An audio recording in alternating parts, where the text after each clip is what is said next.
Eleanor Grayson had always believed that life, at its core, was about giving.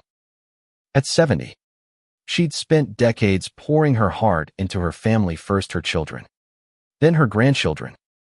Her days were filled with the small, sacred routines of love, tying shoelaces, baking cookies, reading bedtime stories.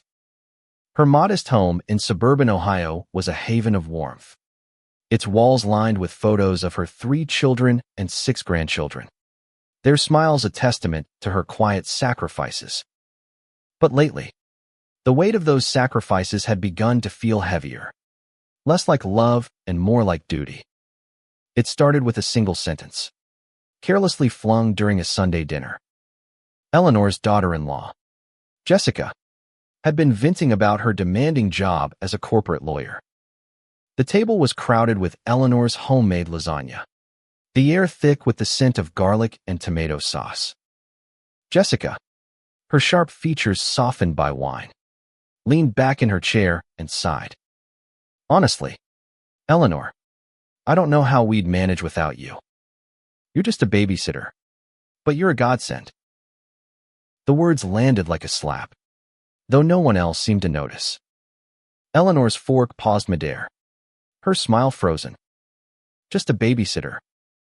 The phrase echoed in her mind, stripping away the years she'd spent raising her son Michael, now Jessica's husband, and the countless hours she'd devoted to their 2 children, Lily and Ethan.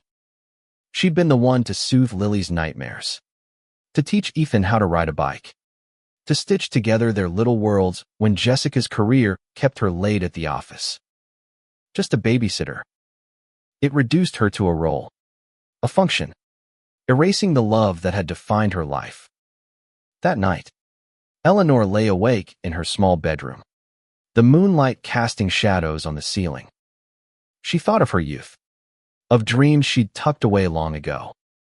She'd wanted to travel, to see the world beyond Ohio's cornfields and quiet streets. She'd dreamed of Paris, of Santorini's whitewashed cliffs, of markets in Marrakesh. But life had other plans: marriage, children, and then the slow, steady march of time. Now, at 70, she was healthy, her savings modest but enough. Yet Jessica's words had cracked something open, a longing she hadn't allowed herself to feel in years. The next morning, Eleanor sat at her kitchen table, a cup of chamomile tea cooling in her hands. She opened her laptop, a gift from Michael, and began searching, not for babysitting schedules or recipes, but for something else entirely: freedom. She stumbled across a travel agency specializing in luxury retreats for seniors. The images were intoxicating: turquoise waters, golden deserts, ancient ruins glowing under a foreign sun. One package caught her eye: a month-long journey through Greece, Italy, and Morocco, designed for those seeking a second chapter. The price was steep, far beyond what Jessica or Michael could afford on their stretched budget.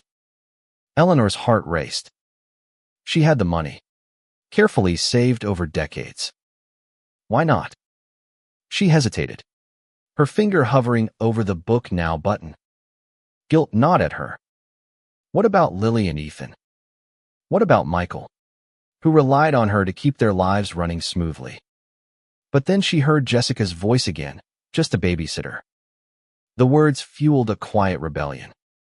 Eleanor clicked the button, her heart pounding with a mix of fear and exhilaration.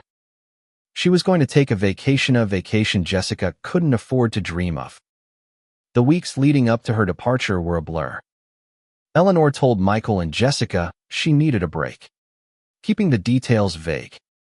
Jessica's reaction was predictable: a tight smile, a dismissive, "Oh, Eleanor, you deserve a little rest." But there was an edge to her tone, a flicker of unease. Eleanor didn't care.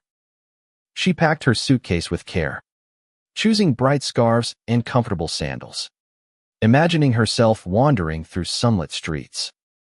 She arranged for a neighbor to check on her house, left a note for Michael with emergency contacts, and felt a strange lightness settle over her. The day of her flight, Eleanor stood in her driveway, her suitcase at her side. Michael drove her to the airport, his brow furrowed. "Mom, are you sure about this? A whole month?" he asked, his voice tinged with worry. Eleanor smiled, touching his cheek. "I'm sure, sweetheart. It's time I did something for me." As she boarded the plane, she felt the weight of years lift, replaced by a spark of anticipation. She was no longer just anything. She was Eleanor Grayson, and she was about to reclaim her story. The flight to Athens was long, but Eleanor barely noticed. She read travel guides, her fingers tracing maps of islands and ancient ruins. When the plane touched down, the Greek sun greeted her like an old friend. She joined a small group of travelers, all seniors like her, each with their own reasons for escaping. There was Margaret, a retired nurse with a laugh like a bell, and Harold, a widower who carried a journal to sketch the places he'd promised his late wife he'd see. They welcomed Eleanor warmly, their stories weaving together as they boarded a ferry to Santorini. The island was a dream made real. Whitewashed buildings clung to cliffs, their blue domes mirroring the sea below. Eleanor stood at the edge of a terrace, the wind tugging at her scarf, and felt tears prick her eyes. This was what she'd given up for so long: beauty, adventure, the thrill of the unknown. She thought of Jessica, probably rushing to a meeting, unaware that Eleanor was standing in a place she'd only seen in magazines. The thought brought a pang of guilt, but it was fleeting. Eleanor wasn't here to spite anyone. She was here to live. That evening, over a dinner of fresh octopus and tzatziki, Margaret raised a glass of ouzo. To new beginnings, she toasted, her eyes twinkling. Eleanor clinked her glass, her heart full. She wasn't just a grandmother or a babysitter. She was a woman with stories yet to tell.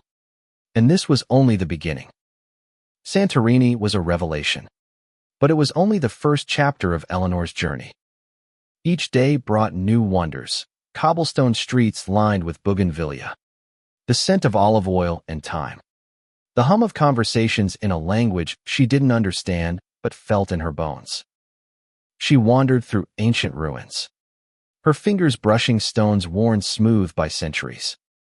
Her group became a family of sorts, their laughter and shared stories filling the gaps left by years of routine. Eleanor felt younger, not in body but in spirit, as if she'd rediscovered a part of herself she'd forgotten existed. One morning, as the group hiked a trail overlooking the caldera, Harold pulled Eleanor aside. "You've got a fire in you," he said, his eyes crinkling. "What's your story? Why now?" Eleanor hesitated, then told him about Jessica's words, the sting of being reduced to just a babysitter. Harold nodded, his gaze distant. "My wife used to say people only see what they want to see. You're showing them there's more to you." His words stayed with her, a quiet affirmation that she was doing the right thing. The days in Greece blurred into a tapestry of color and sensation. Eleanor sent postcards to Lily and Ethan, describing the blue of the Aegean and the taste of baklava. She didn't mention Jessica or Michael, though she wondered how they were managing. Part of her hoped they were struggling, just a little, to appreciate what she'd done for them. But mostly, she was too absorbed in her own adventure to dwell on it. She learned to dance the sirtaki, her steps clumsy but joyful, and laughed until her sides ached when Margaret spilled wine on her dress during a lively taverna night. From Santorini, the group traveled to Crete, where Eleanor stood in the ruins of Knossos, imagining the lives of people long gone. She felt a kinship with them, their stories etched into the earth. She bought a small clay figurine of a Minoan goddess, its curves worn but graceful, and tucked it into her bag as a reminder of her own resilience. Each experience chipped away at the weight of Jessica's words, replacing them with a quiet confidence. The transition to Italy was seamless, the group now a tight-knit crew. In Rome, Eleanor walked the Colosseum's ancient stones, her heart pounding with the weight of history. She tossed a coin into the Trevi fountain, her wish simple, to keep living like this, unafraid. She savored gelato in Piazza Navona, the creamy pistachio melting on her tongue, and listened to street musicians play Vivaldi under a starlit sky. For the first time in years, she felt seen not as a grandmother or a caretaker, but as Eleanor, a woman with dreams and desires. One evening, in a small trattoria, Margaret asked Eleanor about her family. The question caught her off guard, stirring a mix of love and resentment. She spoke of Lily and Ethan, their bright eyes and endless questions. But when she mentioned Jessica, her voice faltered. "She didn't mean to hurt me," Eleanor said, stirring her espresso. "But she did. And I realized I'd let myself disappear into what everyone else needed." Margaret reached across the table, squeezing her hand. "You're here now?" she said.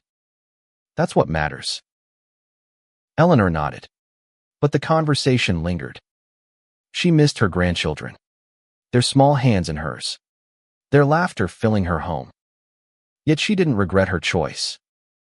This trip wasn't about running away. It was about rediscovering who she was beyond the roles she'd played. She wrote in a journal Harold had given her, filling pages with thoughts she hadn't voiced in years. "I am more than what they see," she wrote one night, her pen trembling. "I am enough." As the group prepared to leave Italy for Morocco, Eleanor felt a shift. The guilt that had shadowed her was fading, replaced by a fierce determination to live fully in each moment. She boarded the plane to Marrakesh, her heart open to whatever came next. The vibrant chaos of the city greeted her like a burst of color-soaked markets overflowing with spices, the call to prayer echoing through narrow streets, the scent of mint tea in the air. Eleanor was ready to lose herself in it, to let the world remind her of all she could still be. Marrakesh was a sensory whirlwind, a place where Eleanor's senses came alive in ways she hadn't anticipated. The souks were a maze of color and sound, vendors calling out, their voices mingling with the clatter of carts and the hum of bartering. Eleanor wandered through stalls piled high with saffron and turmeric, her fingers brushing woven rugs and intricate silver jewelry. She bought a small leather-bound notebook, its cover embossed with geometric patterns, and began sketching moments from her trip: the curve of a Santorini cliff, the shadow of the Colosseum, the smile of a Moroccan vendor handing her a cup of tea. Her group stayed in a riad, its courtyard lush with orange trees and a bubbling fountain. Each morning, Eleanor sipped coffee under a canopy of bougainvillea, listening to the stories of her companions. Harold shared sketches from his journal, his pencil capturing the grace of a mosque's minaret. Margaret spoke of her years as a nurse, her voice softening as she described patients who'd taught her about courage. Eleanor realized she was collecting not just memories, but a new way of seeing herself through the eyes of people who valued her for who she was, not what she did. One afternoon, the group visited the Jardin Majorelle, a botanical garden painted in bold blues and yellows. Eleanor stood before a cactus, its spines sharp against the soft sky, and felt a kinship with its quiet strength. She thought of Jessica again, not with anger, but with clarity. Jessica's words had been careless, but they'd also been a gift, a push to break free from the life Eleanor had settled into. She wondered what Jessica would think if she saw her now, bargaining for spices in a bustling market or laughing with strangers under a desert moon. That evening, the group joined a desert excursion to the Agafay Desert. As the sun set, painting the dunes in shades of gold and crimson, Eleanor rode a camel, her laughter mingling with the wind. Around a campfire, They shared stories of their lives, the flames casting shadows on their faces. Eleanor spoke of her childhood, of summers spent chasing fireflies in Ohio, of dreams she'd buried under the weight of responsibility. "I thought I was too old to chase them again," she admitted, her voice soft. Harold smiled, his eyes kind. "You're never too old to start over." The desert night was cold, but Eleanor felt warm, wrapped in a blanket and the camaraderie of her group. She looked up at the stars, brighter than she'd ever seen, and felt a quiet resolve.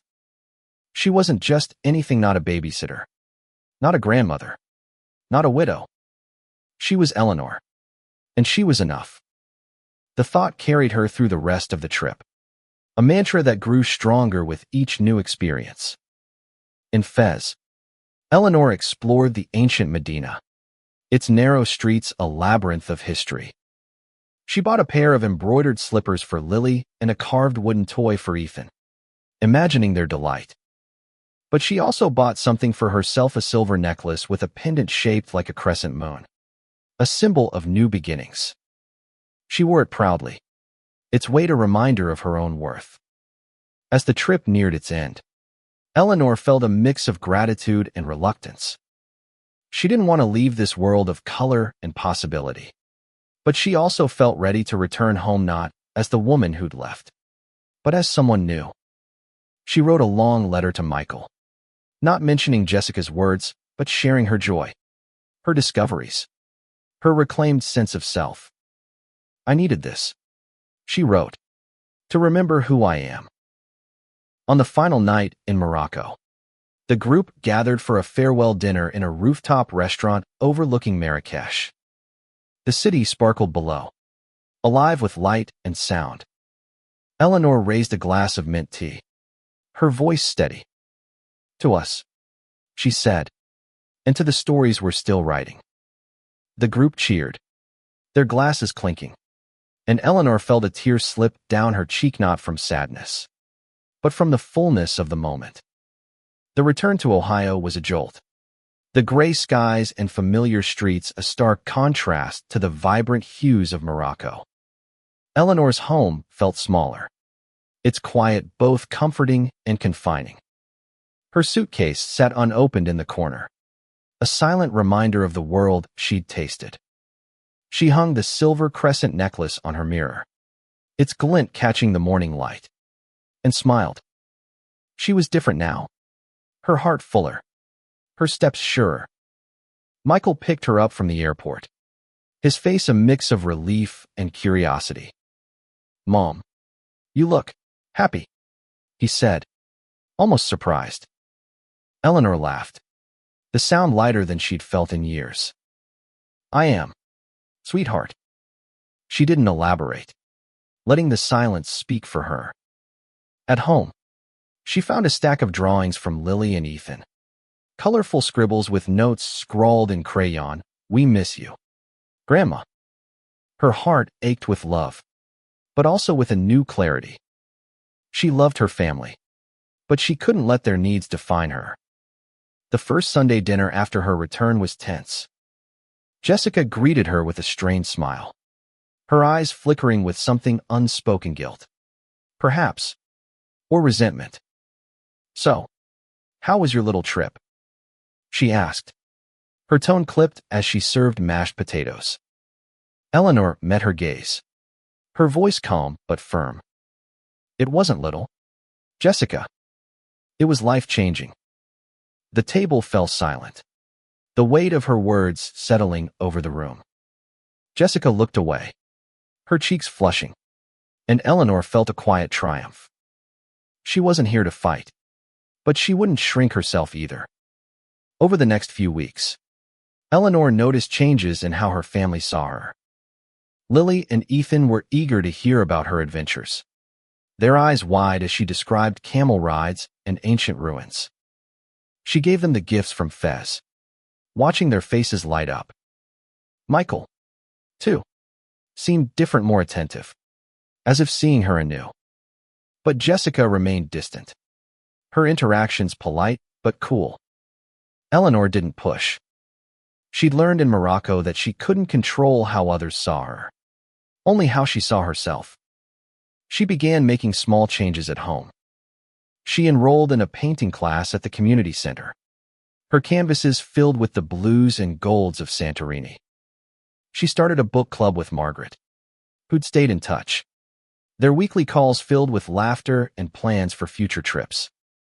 Eleanor's home, once a shrine to her family's needs, became a reflection of her own passion's travel books on the shelves, a Moroccan rug in the living room, the scent of mint tea brewing in the kitchen.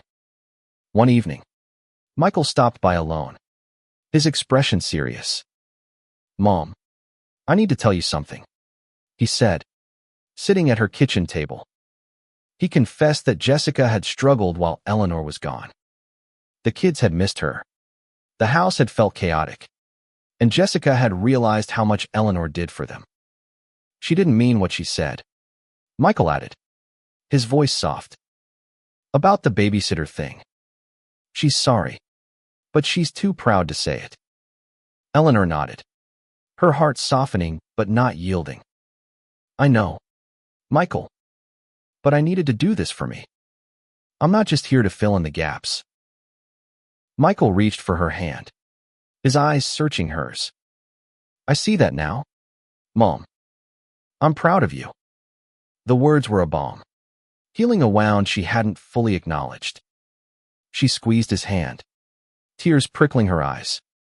For the first time, she felt truly seen by her son, not as a caretaker, but as a woman with her own story. Eleanor began setting boundaries. She still watched Lily and Ethan, but not every day. She carved out time for herself, mornings for painting, evenings for reading, weekends for short trips with her new friends.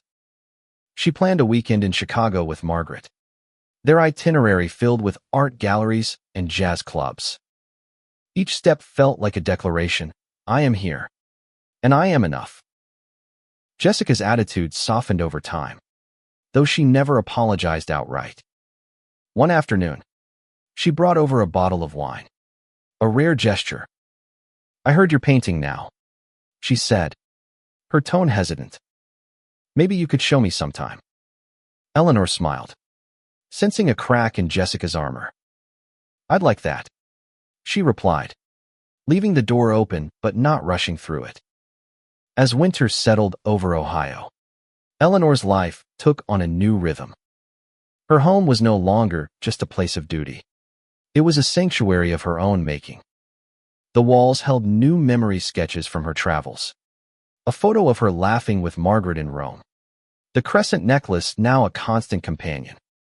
She felt a quiet pride in the life she was building, one that balanced love for her family with love for herself.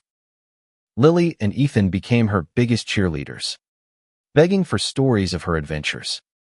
She told them about the stars in the Agafe Desert, the bustle of Marrakesh, the ancient stones of Knossos. She taught them to make tzatziki, their small hands stirring yogurt and cucumber, their laughter filling the kitchen. These moments were precious, but they no longer consumed her. She was a grandmother, yes, but also an artist, a traveler, a woman with dreams still unfolding.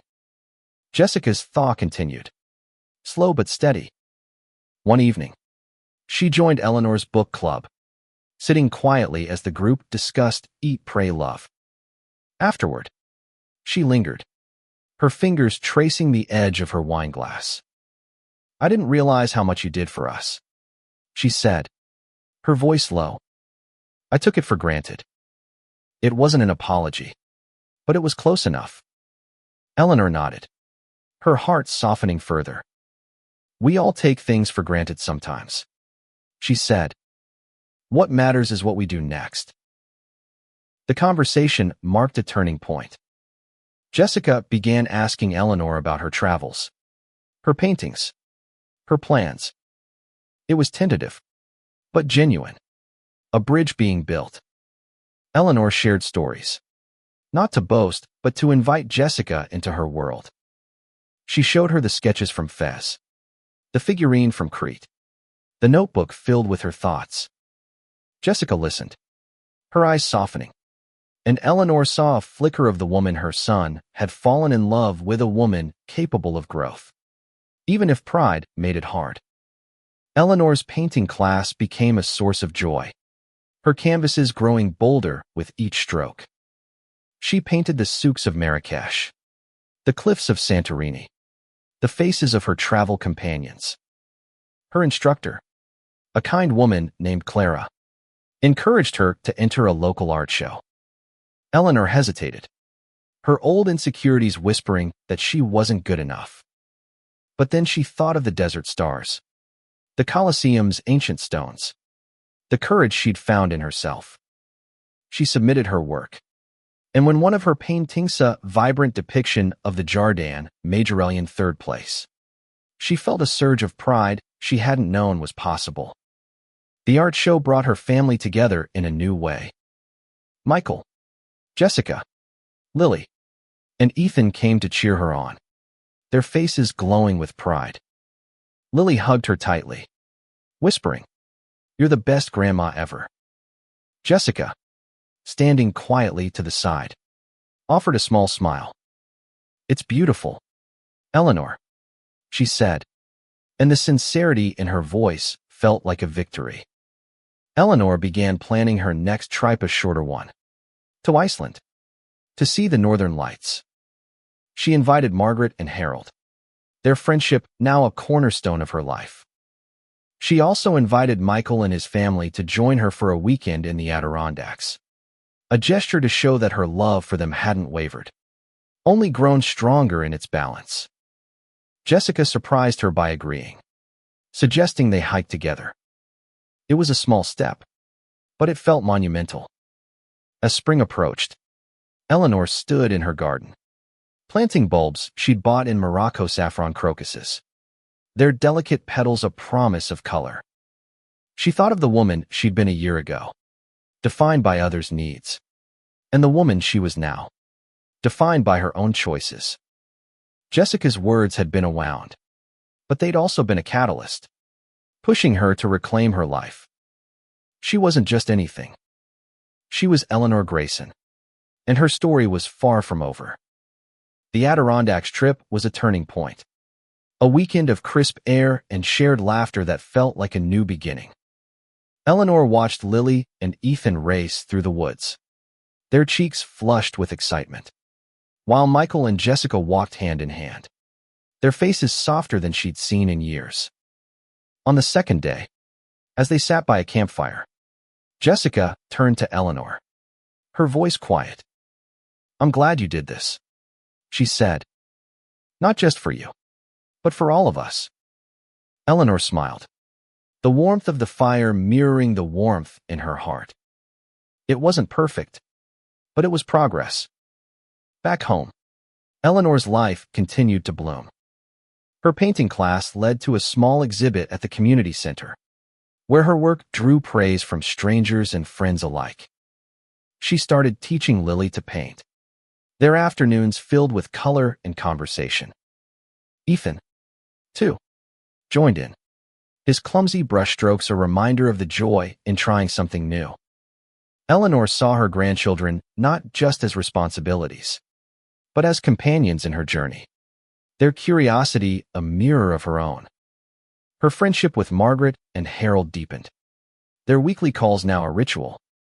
They planned a reunion trip to Portugal, dreaming of Lisbon's tiled streets and the cliffs of the Algarve. Eleanor felt a thrill at the thought, her passport now a symbol of possibility. She also began mentoring at the community center, helping other seniors discover their own passions. Her story, once quiet, was now a beacon for others, a reminder that it was never too late to start over.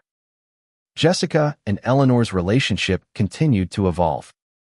They weren't close, not yet, but there was a mutual respect that hadn't existed before. Jessica joined Eleanor's book club regularly, her contributions thoughtful, her presence a quiet acknowledgement of Eleanor's worth.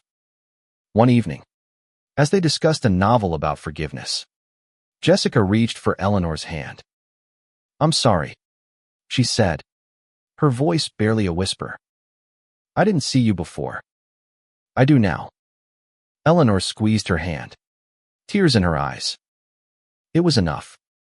As summer arrived, Eleanor stood on her porch, the saffron crocuses blooming in her garden. She thought of the past year, the hurt, the journey, the growth. Jessica's words had been a spark, igniting a fire she hadn't known she carried. She'd traveled the world, rediscovered her passions, and reclaimed her story. But more than that, she'd learned to love herself, not for what she did for others, but for who she was. She wrote a final entry in her journal, the one she'd bought in Marrakesh. I am Eleanor Grayson, she wrote, and I am enough. My story isn't over, it's just beginning. She closed the notebook, the crescent necklace glinting at her throat, and stepped into her garden. The sun was warm, the air alive with possibility. She didn't know what came next, but she was ready to find out. The world was waiting, and so was she.